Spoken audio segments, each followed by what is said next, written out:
See something, say something. That's what she would have hoped somebody would have done for her that day. Pain, shocked, embarrassed were just a few feelings she felt as she was thrown from a moving vehicle by her husband. Onlookers driving by as they stared at her, she picked herself up off the ground, her knees skinned, her elbows cut, and her pride bruised. The weight of betrayal rested upon her. Domestic violence is at an all-time high, but you can receive the help you need to escape an abusive relationship, or you could be the help to someone else in your community. You might actually be surprised how many people are affected by domestic violence each year. According to the National Coalition of Domestic Violence, 1 in 4 women and 1 in 7 men have been severely physically abused by an intimate partner.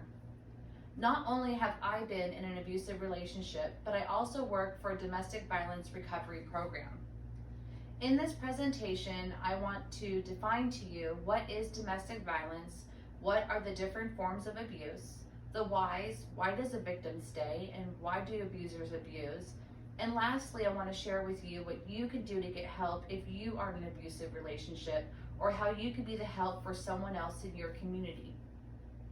By definition, domestic violence or intimate partner violence or relationship abuse is a pattern of behaviors where one partner maintains power and control over another partner. There are different forms of abuse, but the most common ones are physical, sexual, financial, and emotional.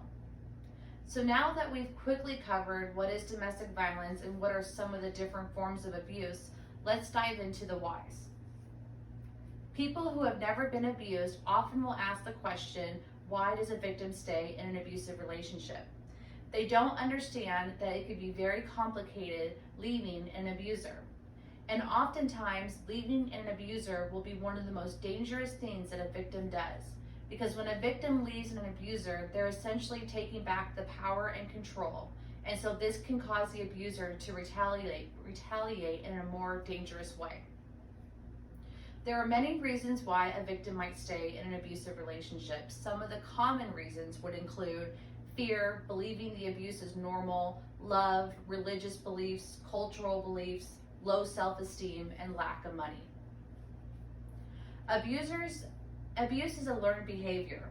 Oftentimes, they witness this abuse growing up from childhood, and sometimes they themselves were abused, and so they are reciprocating the abuse that they've learned. So having unpacked the definition of domestic violence, the different forms of abuse, the whys, why do victims stay, and why do abusers abuse, let's talk about what you can do if you need to get help. If you are in an abusive relationship, you can call 1-800-799-SAFE. It's a confidential hotline where you can speak to a highly trained advocate that can help you create a plan to safely get out of an abusive relationship. And you can also get involved in your community by volunteering at domestic violence shelters and being a voice in your community by saying something if you see something. If you see someone being abused, speak up and do something. You can call 911. Remember, domestic violence only thrives in silence, so be that voice. All 3 factors that I talked about are a good starting point of understanding domestic violence and the whys, and what to do to get help for yourself or how to be the help for someone else.